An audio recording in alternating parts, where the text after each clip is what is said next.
Okay, so I'd like to welcome everyone. It looks like we have individuals represented from the following chapters. Abe Wagner, also our 2012 president and from Pennsylvania. Barbara Miller from Texas. Charlie Foster from Ohio. Chuck Garrett and Crystal Lancaster from Hawaii, and Lurleen Johnson. Daniel Kishner and Michael Bindman from Florida. And also Rick Giamenta from Florida. And I think we're just expecting one or two others who registered. We have two from Washington and one from Alabama who still might be dialing in here in a few minutes. So I'd like to welcome you today and thank you for giving of your time to join us for this. As you know from the schedule, we're first going to walk through putting on a successful CRB course. And then we're going to end the webinar letting you create your agenda for the mid-year meetings. So again, I have a little screenshot up here if you haven't dialed in already. You can still hear the call and you can still participate by chat. It's just when we get to the Q&A, sometimes it's nice for people to be able to actually talk on the phone. And I'll just have you raise your hand in the status bar there. Right above the chat, you can see a little hand, and then I'll know that you want to ask a question. All right, so now we're going to start with sponsoring a successful CRB course. And really, when I look at putting on a course, in my previous role with American Marketing Association, I was in charge of 24 annual events, and those ranged anywhere from 200 up to 2,000 attendees each. And so there kind of is a little grid that's helpful to follow when putting on an event. Sometimes I think what happens is there's dates chosen first, or an instructor chosen first, or a price that someone comes up with. And really, when I was actually putting this webinar together, a lot of this really follows what you guys do in your own offices every day in terms of pricing houses and really a real estate model. So the steps that we're going to cover today, and really in order, are selecting a course, determining the dates, confirming your instructor, preparing a budget and setting the price, and then promoting the course. So there's really two ways of selecting your course. You can either choose by a topic, or you can choose by an instructor. And that becomes a little more relevant now since we've grown our instructor pool from 7 to over 40. So I'm going to take you to our website for a moment and show you how you might do both of those. So if we go over to our education and events and our courses, we're going to click on classroom courses, and here is where you can pick by topic. So you can see right here all of the courses that we have available. Let's say you were interested in putting on the Art of Recruiting course, but you wanted to first see who could teach that course and see if there was somebody perhaps close to your geographic area to cut down on travel expenses. So underneath the course overview is a list of all of the instructors that are certified to teach that. And then further, you could click on any one of their names and get their bio information, etc. And then up in the corner here, it lets you know where that's currently scheduled. And that becomes important to make sure that perhaps you're not butting up against the same course being held somewhere fairly near you over the same dates. But let's say there was a specific instructor that you had in mind, and you wanted to really pick a course that that instructor taught. So for example, Florida. Stephen David's in your state, so maybe you want to use him for your course because that'll really cut down on travel expenses. So under instructors again, you could click on Stephen's name, and you get a little bio about him, his contact information, and then you can see the courses, our courses that he is currently certified to teach. And that way you know that really those are your options if you want to use him. All right, so let's go back. So selecting a course. So if you're not going to pick it by the instructor and you're going to choose a course by the topic, instead of guessing or just randomly picking a topic, it's nice to know what your market might want and be interested in to help drive attendance so that you're sure you're picking a topic that meets their professional development needs. And there's a couple ways of doing that. You can survey your current chapter members. If you probably have a database where you have their email addresses. And that's really easy to do and free to do using two methods. You can actually use Google Docs. Anybody who has a Gmail account actually has access to it. You see it when you log into your Gmail, and there's a little thing called Documents. And then you can click on Forms. We use it here, and you can literally type in information, have them choose, and when they respond, you can actually export all of their responses to an Excel sheet, and then you can kind of see what the most popular topics were. The second way is you could actually have them reply to an email, but that's a little more cumbersome. And you can use SurveyMonkey, and there is a free version of using SurveyMonkey for something that's down and dirty, like just a short survey like that. If your local board or state association will give you access to email addresses, you can also survey a much broader audience by asking everybody that's in your state or your local board. You can also do some quick social media polls. As many of you know, on Facebook you can actually do a poll, and you could ask people that way, give them some choices. And another thing that I would suggest is also looking at history. So see what courses have been done, CRB courses have been done in your area, at least over the last 2 years, and don't repeat, because then you kind of isolate an audience of attendees who won't go just because the topic is still familiar to them. So once you select your course, the next step would be determining your dates. And there's 2 recommended ways to go about that. What we always try and do here when we're doing webinars, if at all possible, sometimes that is driven by our speaker and when they're available, but even when we do our virtual courses, we always try to avoid the busiest office days for realtors. So, stay away from ends of the month or beginnings of the month for closings. And then, ask your members or do a little pool of your own chapter board and say, what 2 days of the week or 3 days of the week should we avoid? Our courses are 2 days, so pick the other days in between there. And then, of course, look at master calendar on your state or local board and avoid competing events.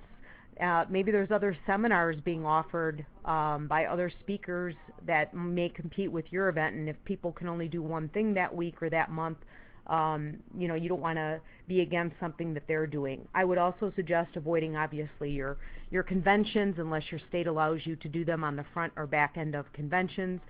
And sometimes that actually can work against you. If people commit to going to a state convention, it's great to be able to do the course because they're already there, but on the other hand, and we run into this with annual because we're only allowed to hold our course before the NAR events start per NAR, sometimes people aren't willing to commit yet another 2 to 3 days out of the office because their 2 days at convention can end up being into 5 to 6. But you'll know that best based on what your members' habits are. But just make sure that there's no other events going on that may impact your attendance. Once you've set your dates, then you're going to want to confirm your instructor and make sure that the individual you're interested in is available. And a couple of important things here, and I base this on either my own experience but also on some questions that we've had in the past from other course providers. You're going to want to find out in advance when you talk to the instructor, what is their per day teaching fee? And then you're going to want to also ask, does that include your expenses or are those additional? Now obviously if you're using somebody local, you can save on airfare and you might just owe them for whatever the IRS rate is for mileage. So confirm those things up front so that when you get to doing your pro forma budget, you'll know exactly what your fixed costs are going to be for the instructor. Then the second thing is make sure that you have a formal and countersigned agreement so that there are no problems at the end.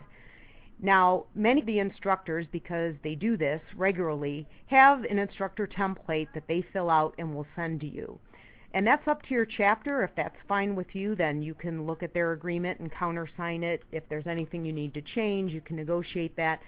But perhaps you want to issue your own. And if you do, we actually have a template that we can make available to you, and we'll actually post it in our course licensing area. It is a sample. We're not claiming that it's legally binding, but it's a nice fill-in-the-blank, easy agreement if you want to use that for an instructor or if you get somebody who doesn't have one. Make sure that that written agreement also includes your payment terms. Sometimes depending on the instructor, They may want half of the teaching fee up front and then the other half afterward, or they may say, can you give me 50% of my teaching fee the day of the course to help defray my expenses until I get paid. So make sure that you both parties are clear on how that payment is going to happen so that it doesn't create any awkward or embarrassing situations afterward. But nowadays, and especially looking at our cadre of instructors now, most teach regularly and probably will issue you the agreement. But you may choose to use your own, and those are just a few areas that I would caution you to make sure that you have. One of the other benefits, of course, of using a local instructor is if by chance you need to cancel the course, you're not on the hook for any airline ticket that may have been booked that the instructor then can't use. So it'll also help with that. Now we're going to talk about budget and price. There's kind of a checklist to make sure that you follow as you're putting together your course. The first thing would be, and I'm going to take you through our budget calculator that we actually have on our website. Know what your fixed expenses are. Your fixed expenses would be things like instructor teaching fee, because you already know what that is. If they're staying at a hotel for some reason, you'll know what the hotel rate is. You can ask them what their airfare is. If you're providing any type of food and beverages or soft drinks, you'll know what those are. If you have any meeting room rental, you'll know what that is. So it's all the things that you automatically know what that's going to cost. Your variable expenses would be things that maybe you don't know exactly until you know how many attendees you're going to have. And so those you can pretty well guesstimate just based on some actual tools. And then know what your break-even is.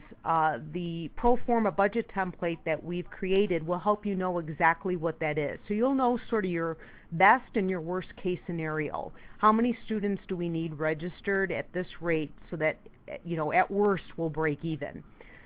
And then also tiered pricing. We'll get into some pricing strategies a little bit later, but that will also help you know in your budget, based on some early bird discounts, etc., how that will impact the rate fees.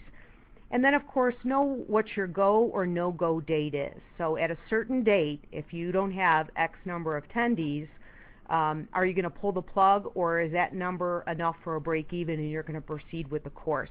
And that, of course, is very important and helpful to the instructor so that they're not turning down another teaching opportunity if you cancel at the last minute. And again, that's something else to consider in the contract. Some of them may include a fee if you cancel at a certain date and it's too late for them to replace your speaking gig with another one. They may build a fee in there. Doesn't always happen, but with some speakers it does. So just be aware of that as well. So of course, when we get into promotion, what you put into your marketing and promotion efforts really does drive the end result. So if you wait till 2 weeks before the course to start letting people know about it, you can pretty much anticipate an empty classroom. But if we follow some basic marketing and promotion strategies, getting 20 students to a course in an area where you have a lot of broker owner managers and team leaders shouldn't be that difficult. So let's talk about promotion. First thing is to know your target market. So who's the audience for your course that you're doing, and make sure that you manage expectations. For example, if your chapter decides to do the profitability course, which is our financial course, it's not going to be a good idea to market that course to agents, because if an agent registers for that and sits in that course, they're going to see that really 90% of that has nothing to do with them. It's really for a broker, owner, or manager. And so now you've sort of missed the boat on managing somebody's expectations, and they're probably not going to be very happy. So make sure that you're marketing the course to the correct audience. Second, go after your low-hanging fruit first. And what I mean by that is, you already know who your chapter members are, so go after them first. They're the easiest group of people for you to access. And of course, any state board association members in your surrounding area. I mean, maybe look at what you think is the threshold of somebody driving in for a day or a 2-day course. Is 4 hours, knowing that somebody has to get to that course by 8:30 a.m.? Is it 2 hours? And so then you can your geographic circle from there and make sure that you market to those people. There are also certain courses that people will travel to just because of the topic. For example, the Art of Recruiting course. I found in my history with the council that many times attendees actually like to travel outside of their area for that course, so they're not sitting in the same room with their competitors learning about recruitment and retention strategies. So if you put that course on, you can always draw from a larger geographic audience. We always recommend that you don't limit yourself just to your own state or city, and let us assist you in spreading the word to all of the CRB members, and later on here we'll talk about the things that we can do to help you do that, because you never know who might be willing to travel outside of their market to go to your course. And then of course I already mentioned about making it topic driven.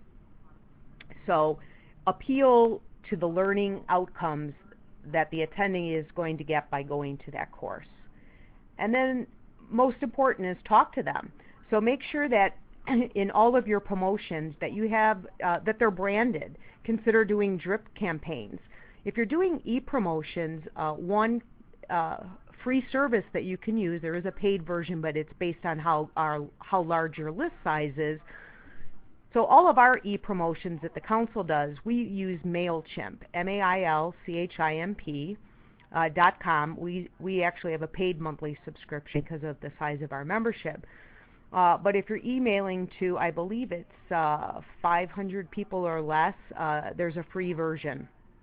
So for example, the email invitation that you received for us for this webinar was done through MailChimp.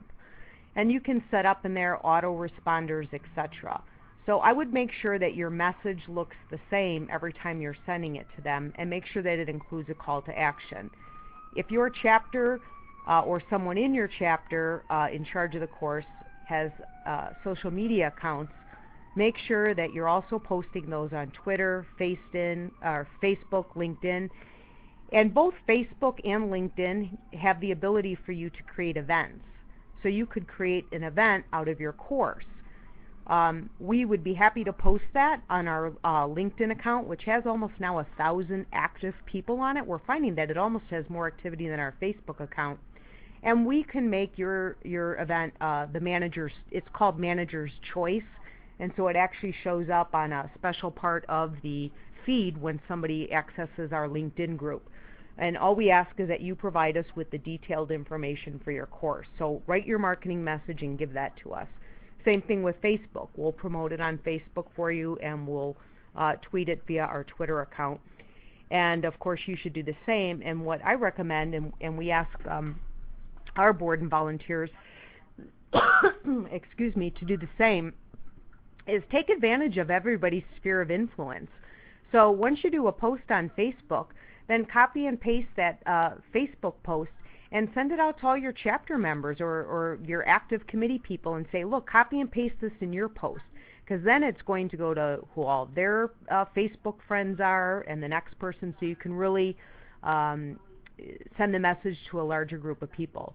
I know not all chapters have websites, but if you do, make sure that your course is listed in a prominent location so that if somebody clicks on your homepage, it's there right away. If you don't have a lot of traffic coming to your website, and hopefully you can tell how much traffic you're getting via Google Analytics, then it's not wise to use your website as the primary place people can find your course information, because if they're not going there to begin with, then they're never going to see it. And if you want to send out mail flyers, of course you can do that, and in a few minutes I'm going to take you to some brand new marketing templates that we have created that you can actually mail. So what should you include in your promotions? Well, we're already going to provide for you the actual course message, what a description of the course and what the learning objectives are. And those are standard, and in the templates we've created, those are not changeable.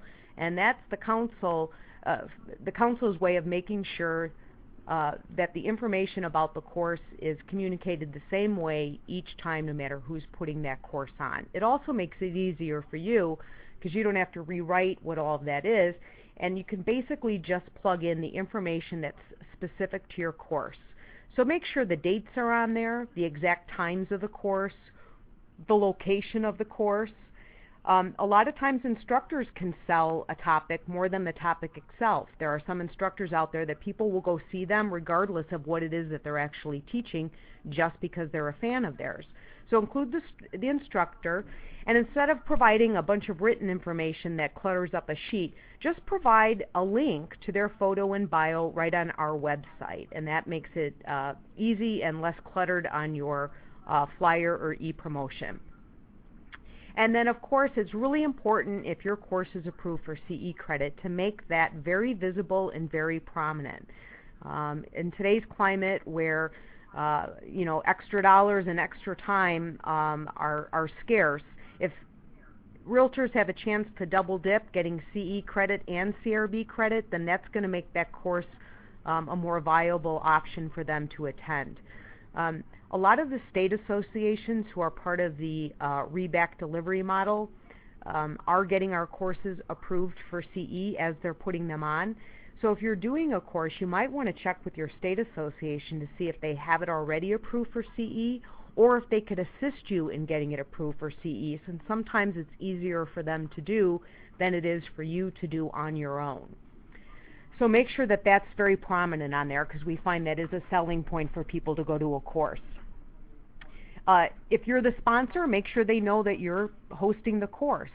And also, if you have a sponsor for your course and in your agreement with them you've committed to putting their logo somewhere, etc., then make sure that you have their logo somewhere on there. But I wouldn't oversell that point, because sometimes that's a turnoff to people thinking they're going to spend this money and go to a course and it's going to be a commercial. So they'll miss really your first message and just focus on that. And then price. We do recommend that you have an early bird price. It is call to action. It gets people to register right away because they want to save money. So make sure that that's prominent. Create a sense of urgency. 2 weeks only, save $50, or save $75. And that way, early on how many, that 90% of your people may come from that early bird discount, and it'll give you a better indication whether you're going to meet the attendance goals that you have in order to either be break even or profitable. And then make sure that it's clear to them how to register, and make sure that it's easy.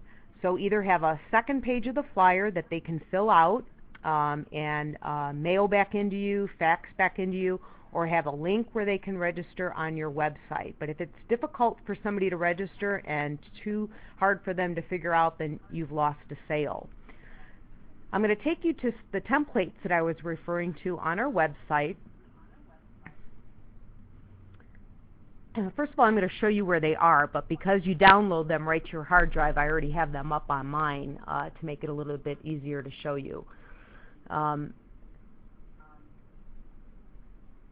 I'm going to go down here to license a course, and then right here, marketing templates. These are brand new within the last 30 days.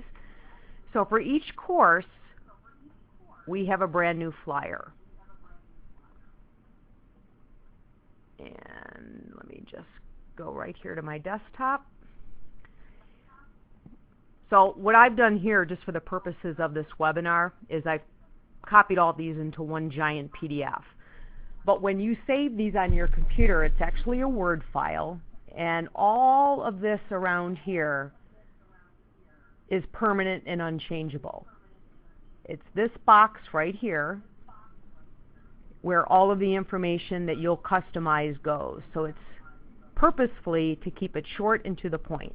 Of course, you're welcome to create your own. All that we ask is that you make sure that this information right in here is included, and that you kind of don't alter what the course description is. But these just make it real easy for you. And you can save it as a PDF. You can actually save a PDF as a JPEG image, so you can just post that image. You can include this in an e-promotion, however you want to do it. That's for our recruiting course. This is for our business planning for maximum results course. Same thing. All of them will have this customizable box for you, and we've put in here suggested text that you'll want to include. And then we have a flyer for the marketing strategies that deliver results. The Position Your Business for Profit, that's the financial course. Real Estate is Risky Business. The Sales Leadership that Drives Performance. understanding and leveraging teams, and the tech tools and tips for a successful business. So we're very pleased with how these turned out. It's a huge upgrade from the ones that we had before, and they are there on our website for you to use and to make your marketing and promotional efforts a little bit easier. And I think they're a little more interesting as well than just your typical conference registration form that really is more about the information for people to register, and it really doesn't give too much for them about the course information. So in any event, those are there on our website. And let me just go back to make sure. And again, this will be recorded, so you can go back at any time. But again, you're just going to go to our Education and Events tab, License a Course, and Marketing Templates. And if I were to click on one of these, this is what happens. It's actually a Word doc, and then you would just save it on your computer somewhere. And then, you could forward that to somebody as well, or anybody could go get it. But that's where those are located.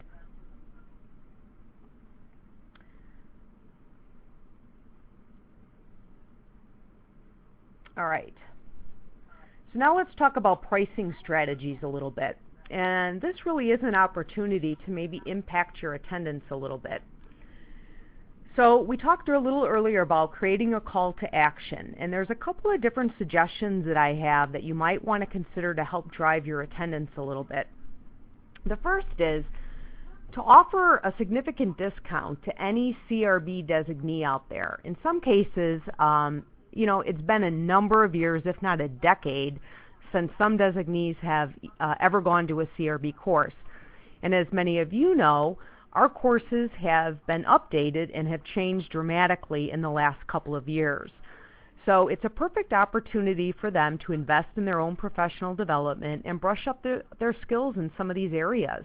In particular, recruiting, risk management, and I know in 2011 the sales leadership course was our most popular course. Brokers and managers are looking for ways to motivate and mentor and coach their agents, and that's a big focus of that course. So we would encourage you to offer a significant discount for any designee that attends. In some cases that's half off. I know a lot of the providers will do a 50% discount for them, but you can determine, what I said, to know what your break even is. You'll know what your per attendee cost is going to be, and so maybe what you want to consider is just charging your designees what your actual out-of-pocket is going to be for that course. So, if it's $70 a head for you to put on the course, maybe charge them $70, but that's up to you. Also, we talked about the early bird special. There's probably a bunch of things you can call it: early bird discount, pre-registration. We've used it for our direct delivery course at convention every year, and we find that it really has drove in a number of registrations much earlier than we usually get. Realtors do tend to register very, very late for things at the last minute, and it's hard to plan or hard to even know if you're going to have enough people to do the course. So, do an early bird rate, determine what it is. I would say, $25, $50, whatever you think you can do, but if people can save money, they will. Excuse me. You might also want to consider a multi-attendee discount. So in the association industry, there's an annual conference that I go to, and that's what they have as well. So if more than one manager attends from a specific company or brand, then they'll offer a discount off of both of those registrations. So maybe there's a large independent or a large franchise in your area with multiple offices. So maybe what you say is, two or more attendees from the same brand or office, can each come for this price. Also, incentivize your attendees to help you get attendees. So offer a referral discount. Have a place on there. If you bring in another attendee, another colleague, another friend to the course, then I'm going to discount your registration, whatever, $25. Sort of like what we do with the Member Get a Member. For every new member somebody brings in, we give them $25 off their dues, up to $100 a year. So just a few ways that you might be able to help grow your attendance a little bit by not overlooking using your own attendees to help you get attendees, and then also not forgetting about the current CRB designees. And if you have some CRB designees on any of your chapter committees or board that might be willing to volunteer, perhaps that individual could just make calls to some of the designees. We can help you identify who's a designee and who's a candidate in your chapter area. Before we go to question and answer, I do want to take you to that budget calculator that I told you about. So this is a really good resource. We use something similar here when we're planning for our own direct delivery course. This is up on our website. I'll show you where it is in a second. It's under the course licensing. You can download this Excel sheet just like it is. It's pre-programmed with formulas.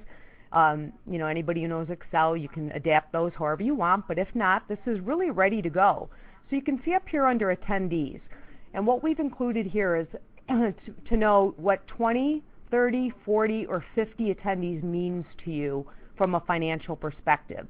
So over here, you can actually change these registration fees to whatever you want. We tiered it 3 ways just to kind of say, if we had this many attendees at this price or this many attendees at this price, here's what it means to us. So, you know, maybe you wanted to charge less than $2.99, but we kind of did a range of, on the low end, the course is $2.99. On the high end, maybe it's $3.99. So in here, you kind of see how much revenue you'll be bringing in at each of those prices based on the number of attendees that you get. So, for example, if you charged $2.99, the lowest amount, and only got 20 attendees, you'll be bringing in about $6,000 in revenue. And of course, that doesn't include sponsorship, which you may be able to secure. But if you don't know you're going to get it, I always suggest sponsorship can be some icing later on, but I wouldn't plan my budget as if I'm going to have it. So I always say it's safe to come up with your break-even without sponsorship, unless for sure you know you have those dollars in hand. So the royalty fee, now we're into expenses. You audit, that's a fixed expense. You know that $100 per attending gets paid back to CRB, so that's $2,000. You don't know what your royalty fee is going to be for your, or the teaching fee for your instructor, so you can put that in. So if I were doing our annual course, for example, I would be using the $3.99 probably as my starting point, and then what I would put in here is I know my instructor is probably going to be $2,400. So I can start entering that in here, and as you can see below here, a couple of these cells have already changed to red, which is telling me that I'm not charging enough or getting enough attendees to break even. Now, maybe my instructor is going to be local, so now I can take out what I budgeted for airfare because I'm not going to have an airfare expense. I may have a mileage expense. So what I might want to put in here is $100 to cover mileage or something, but for now I'll leave that out. And then what are your estimated meals and per diem? Actually, you know what, for my purposes, I am going to show you guys what we do for an annual course. Okay, and then we do a per diem for our instructors. So we give them $75 a teaching day, and then the travel day is at $35. So this is actually $220. And then for the hotel, for us it ends up being 3 nights because they have to come in the night before. The course ends at 5 o'clock the night after, and they have to get home. So this for us would be $225 times 3. I'm just going to copy that over 3 times. And then the course workbook and materials, that's straight Xeroxing, so maybe you don't have an expense for that. If somebody's office can do it, of course you do want them to look nice, but that's a good estimate there. There's probably nothing to mail back except the course evaluations, which you could always PDF and email. Your audio-visual, what really can make that expensive at a hotel facility is if you have to rent a data projector. So if anybody in your chapter or a colleague has a data projector, a lot of times your state association or local board does, see if you can borrow it because it will save you a fortune. Frankly, you can rent it for 2 days and own one. And the price on those has really come down. A second option would be ask the instructor. Many of them, if not all, frankly, have these and are probably willing to bring it along with them. And that way, all you're really going to be on the hook for if you're at a hotel, a lot of times if you're at your state or local board, they may comp these things for you, but you'll have a screen. All of our courses require flip charts. In some cases, you're going to need 2 to 3 flip charts. So that's your AV costs. Now hopefully you're being able to use the facilities of a state association, a local board, a large office. If you can avoid it, a hotel is always going to have meeting room rental, and this can range from $400 to $600 per day. So that's a huge expense if you have to pay it. Usually hotels will waive meeting room rental when you have enough food and beverage that will offset that cost to them. But at CRB courses, you're really just providing morning and afternoon beverages, so you're not generating enough food and beverage revenue for them to justify waiving your meeting room rental. So they have to make money off you somewhere, and that's where they'll do it. So I would check around. Some larger offices have a conference room that's big enough, as well as state associations, local boards sometimes have a facility. And then your beverages. I know it sounds high, but for example, I just finished our mid-year budget, and soft drinks and water are $5.25 a piece, not including 22% tax. So it really does make it about $7.50 for every soft drink and water. We estimate 2 a day per attendee, and you can see how that goes up because it's tiered based on the number of attendees you have. You're going to want to also figure in here what your marketing expenses are. If they're electronic and you're not mailing anything, it's really going to be zero. Obviously there's time, but for the purposes of a budget, it would be zero-based. And then any other incidental expenses that you can think of that you're going to have. But if we follow this model, you can see that our total expenses for 20 people are $67 and change, and then we get up to $8,000, $9,200, and $10,000. So I want to see what my break-even and profit place is, and that's right down here under net margin. All these auto-calculate. So I already know that I can plan on losing almost $1,000 if I only charge $299 and get 20 people. However, if I get 30 people at $299, I can make $1,000. So 10 more people become significant. Excuse me. And then if I get 40 people, you can see the jump, because now you're really, all your fixed expenses are covered, and now for every person really after 30, your profit goes way up. So now you can make about $2,700, and if you can get 50 people, you're almost at $4,500. So if you are only going to budget for 20 attendees and you think that's all you're going to be able to get, then you're really going to need to charge $349 just to make $227 to give yourself a push. So like I said, you can actually change all of these fees up here to play around with them based on whatever price point you think you need to change. As you know, we lowered our royalty fee by 50%. You know, we've always heard, oh, the courses are too expensive, they're $525. Well, now we've lowered our fee, so you can charge whatever you want, and you should definitely be able to charge, you know, well under $500, you know, $429 maybe at the highest, depending on your area. So I would just recommend to you, if you use this spreadsheet, whatever you change up here and put in, you know, you can add a row and even add more tiered pricing. Just make sure you also change that number down here so it's calculating based on your correct formula. So this is just a real easy budget calculator that should make it easy for you to figure out if you should even be hosting a CRB course. Obviously, if you can't get 20 people there, it's probably not a good idea on several levels. Number one, you don't want to create a financial hardship for your chapter and put their finances at risk.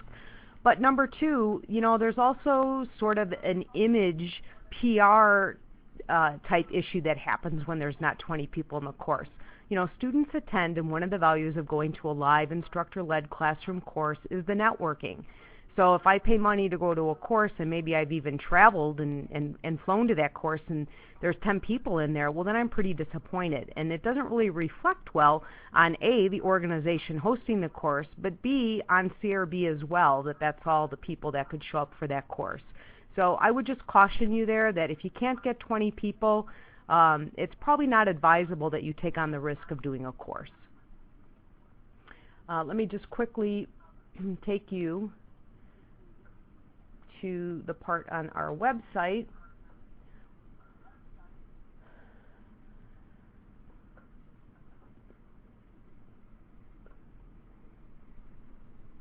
Right here, if I click on how it works under license a course, you're going to see we have all the forms that you need. And here's where that budget calculator I told you. So if you click that on, it pops up as an Excel file that you can save right on your computer. So this is really a robust area that we've built up that makes it really easy for you to find out what's going on. Again, if you're a REBAC license provider, you go through them. If you're not, you go through us. If you want to check the calendar to find out what courses are happening, our course calendar is up here. And what we've done, you can sort by location, by sponsor, by date. And we're listing the same courses on our site as the training for re.com, which is the other place you could go to look at the courses. And just make sure you're not doing a course that's already being held. So that's sort of the end of my presentation on hosting a course, and I am happy to answer any questions that you may have or see if there's any other additional information I may be able to provide.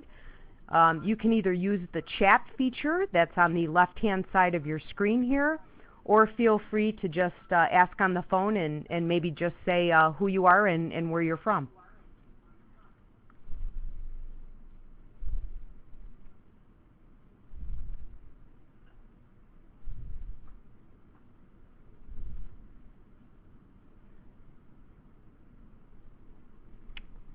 Okay, no questions. Well, again, this presentation will be recorded, so if you ever need to refer back to it, you can. And then again, also just a reminder that Annie Snyder, our Manager of Education and Training, and or myself, certainly are happy to answer any questions you have or direct you to where information is, if we can help. Well, let's go on to part 2 of our agenda, and just a couple of reminders about our mid-year meetings, which are at a new hotel this year. So those of you who have been coming for quite a while, the new hotel that we're at is the Washington Hilton. It's the one on Connecticut Avenue. Apparently there's also a Capitol Hilton. It is going to be the headquarters hotel for CRB, CRS, and WCR. So, you know, the cons, it's a very crowded hotel, but the pros for people who serve on committees across some of the affiliates, it at least is convenient to get from one meeting to the other. The chapter meeting is on Thursday, May 17th from 1 to 2:15, and it's in the Hamied room on the lobby level of the hotel. Just another reminder that we did adjust our schedule on Thursday, and I have pushed up all of our meetings to the afternoon in order to participate in and encourage participation in President Movisi's Realtor Rally. So we hope that all of you have registered for that.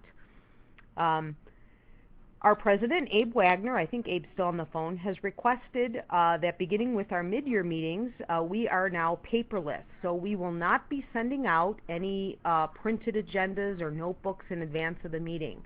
We're going to be PDFing all of the files and making them available to everyone via link.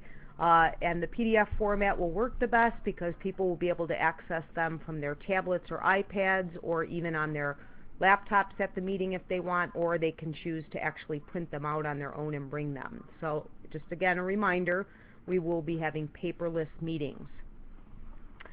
Any questions about the meetings coming up at mid-year? Well, what we wanted to do is try a little different format this year at mid-year. After all, it is your meeting, and so we want the discussions that take place at the chapter session to be valuable to you, so that you feel that your time spent there has been worthwhile. So instead of doing a lot of reporting and the traditional, let's go around the room and everybody share an idea, you know, frankly, we could all do that over a conference call or webinar during the year. So let's make our in-person meeting a little bit more valuable. So to that end, we actually want you to actually create your agenda for mid-year. And what we thought we could do, you know, we could have a list of 10 topics, but in the time that's available to us, we wouldn't really get into depth on those topics. So we thought, let's pick the top 3 topics or issues that you might want to talk about and address with your chapter colleagues at mid-year, and we'll kind of run that session as sort of a town hall. So what we really want to do with the time that we have remaining on this webinar is to hear from you, and again, you know, feel free to do it by the chat function or here on the phone. what topics you think would be valuable to discuss at the chapter leadership meeting. And Abe, our president, and Darren Kittleson, our president-elect, are our two leadership officers who facilitate that session. And so, we really want to hear from you what would make that a valuable meeting.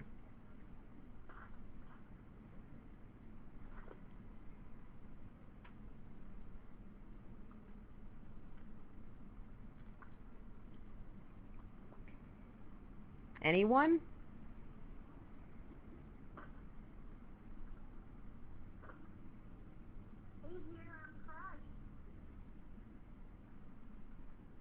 All right, I see a couple of chats coming in here. Retention of chapter members from Barbara, that's a good one. And Chuck, it looks like you also mentioned retention and adding value to membership. And I think those are things that we can cover. I've tried a few different retention strategies over the last 18 months here that have worked really well for us in getting back in some of our suspended members, even back as far as a year and a half ago. And, we can certainly share those strategies with you. And then also on our last webinar, we went through sort of the value proposition. And so maybe we go through what the CRB and the chapter and then CRB value proposition is, and then review with you again from that last webinar how you might want to craft your own individual chapter value propositions as well.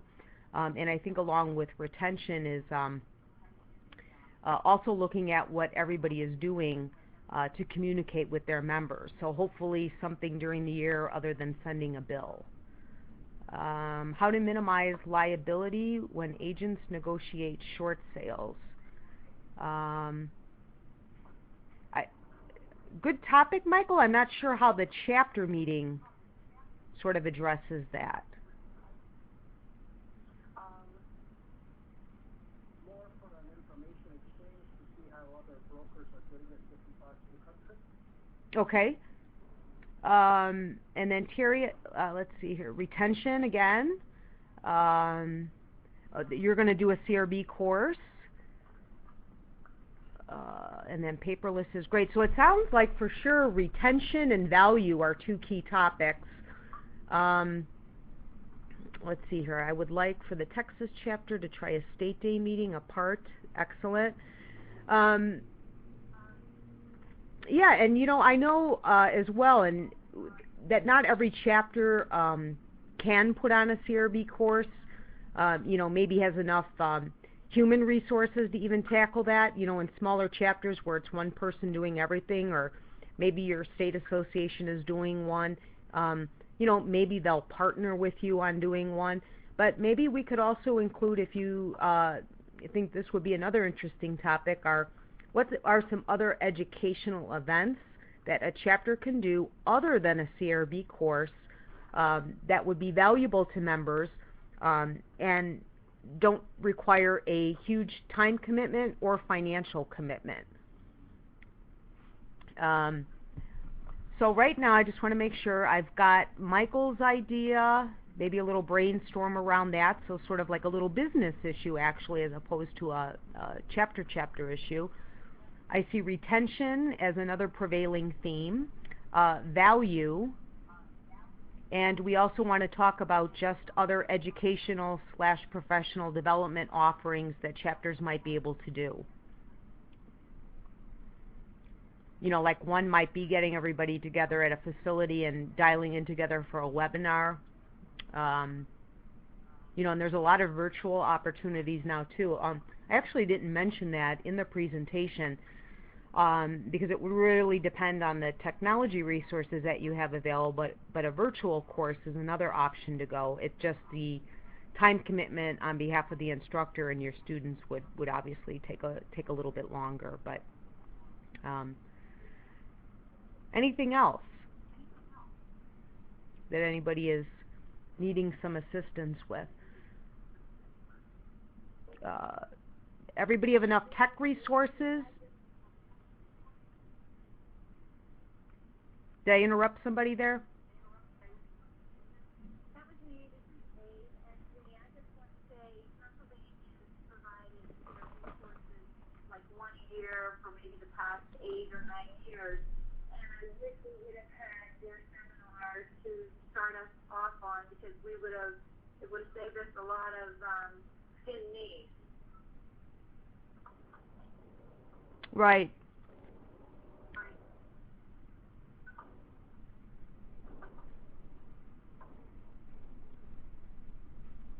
Okay, well, if anybody thinks of any other topics between now and probably I'd say the next 5 days, because we'll be getting all the information out, let us know. And of course, we have an opportunity on site as well at the meeting to suggest a topic. But unless anybody objects, we kind of were brainstorming on that, and we kind of felt the town hall sort of format would give a better opportunity to talk about some key issues as opposed to everybody just reporting out. And we can always do reporting out and letting everybody know what each other's chapters are doing via really these webinars. And I think by doing these quarterly, we're able to get some of the housekeeping work out of the way, if you will, so that those face-to-face meetings can be more effective. This is the second in our webinar series this year. Our third one we'll give you information on at the May meeting, when that one will occur, and our suggested agenda for that as well. But in the interim, again, let us know if we can assist. Anything that has to do with CRB courses, etc. Annie can certainly help you with. I'm available as well. And we look forward to seeing you in just a couple of weeks in Washington, D.C.